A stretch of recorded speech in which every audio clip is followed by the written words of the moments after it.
Unable to cope with his sudden disappearance from my life, I needed to find out why he had to die so early. If Indochina goes, several things happen right away. The Crop Peninsula, the last little bit of end hanging on down there, would be scarcely defensible. The tin and the tungsten that we so greatly value from that area would cease coming. So when the United States votes $400 million to help that war, we're not voting for a giveaway program. We're voting for the cheapest way that we can prevent the occurrence of something that would be of the most terrible significance to the United States of America, our security. In the 1950s, the American government began increasing its interventions in the war in Indochina. As the revolutionary movement intensified in South Vietnam, the American government started to use defoliants on the battlefields. These are the structural formulas for 2,4-dichlorophenoxyacetic acid and 2,4,5-trichlorophenoxyacetic acid, commonly known as 2,4-D and 2,4,5-T. From these chemicals are made a large number of closely related compounds, which are sold commercially for weed and brush control. In a typical year, 1960, 50 million pounds of these chemicals were sold. For weed control, the chemicals have been extensively used in a very dilute form as sprays to inhibit the growth of broadleaf weeds in fields of wheat and corn without damaging these crops. But when used in more concentrated forms, these powerful plant growth regulators will kill and defoliate much woody vegetation.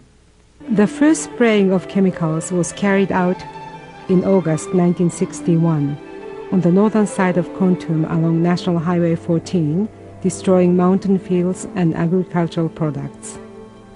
Within 2 hours, all plants sprayed had withered and died. The test was considered a great success.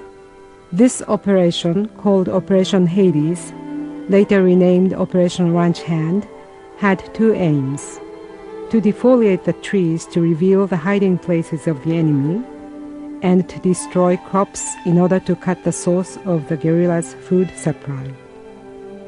The spraying lasted a full decade.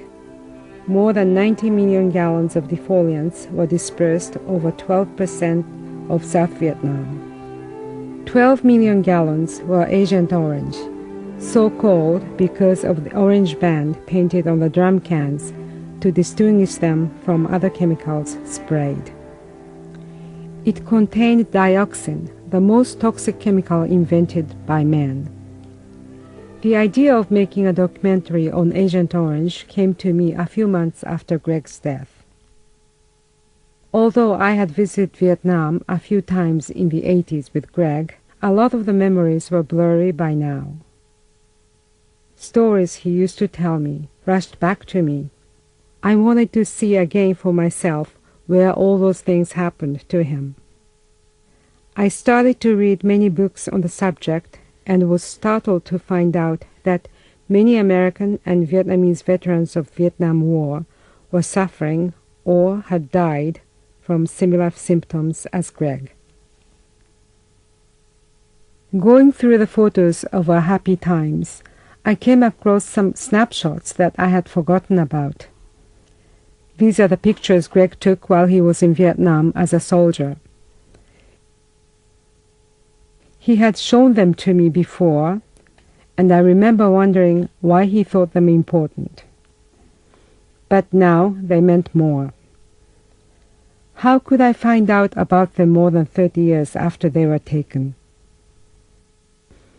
I remembered Greg told me rather recently of a surprise phone call from his buddy during Vietnam War, Mark Lundgren, who now lived somewhere in U.S., after having lived in Kyoto for several years in the 70s.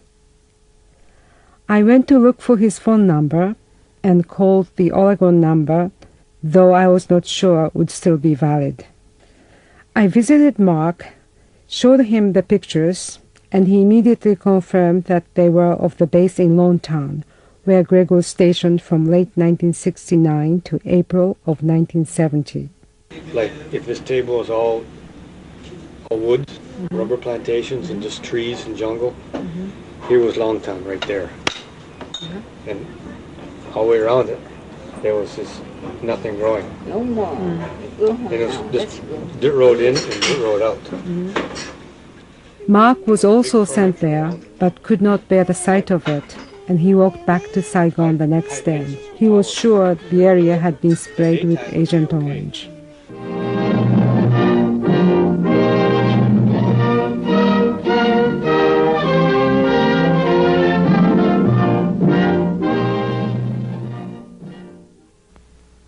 A variety of tests were also conducted in several localities near Saigon. Near Long Tan, a roadside was treated with dinoxol sprayed from a buffalo turbine mounted on a 2.5-ton truck.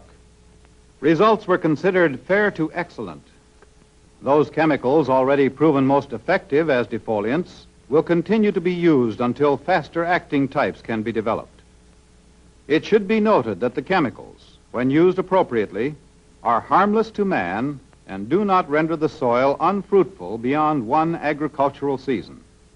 Defoliant operations are continuing on a daily basis in the Republic of Vietnam. Targets are vegetation along lines of communication, roads, canals, power lines, and railroads. The number of ambushes in sprayed areas has dropped to practically zero.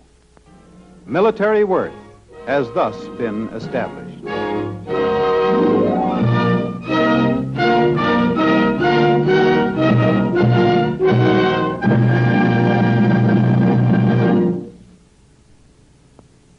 Dr. Jean Meagher-Stellman of Columbia University and her team constructed the most detailed and sophisticated maps of herbicide spraying in Vietnam under contract from the National Academy of Science.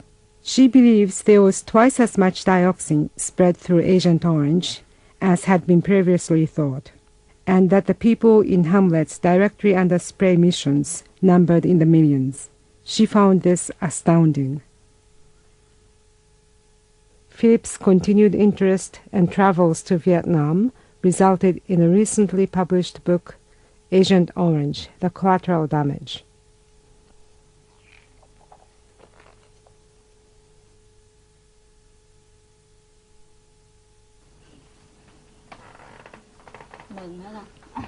I asked Philip to go to Vietnam with me to see what was happening with the after effects of Agent Orange 30 years after the war ended. We embarked on our trip in July 2004. I had no idea what to expect on our Vietnam trip.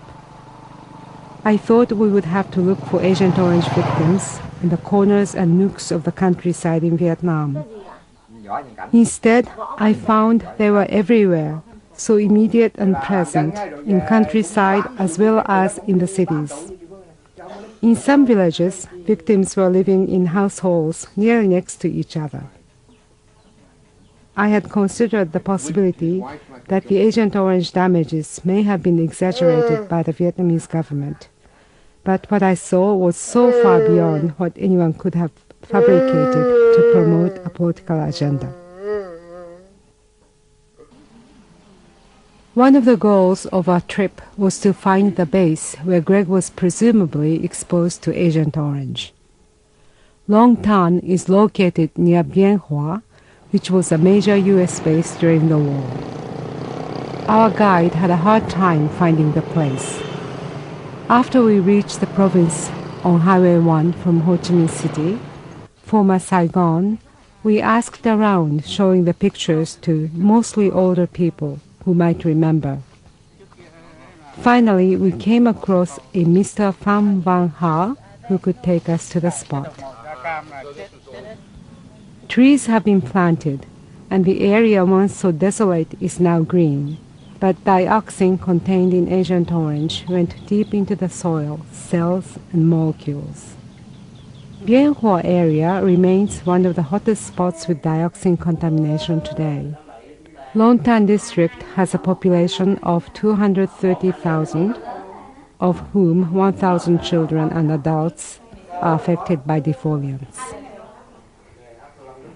I was suddenly surrounded by the legacy.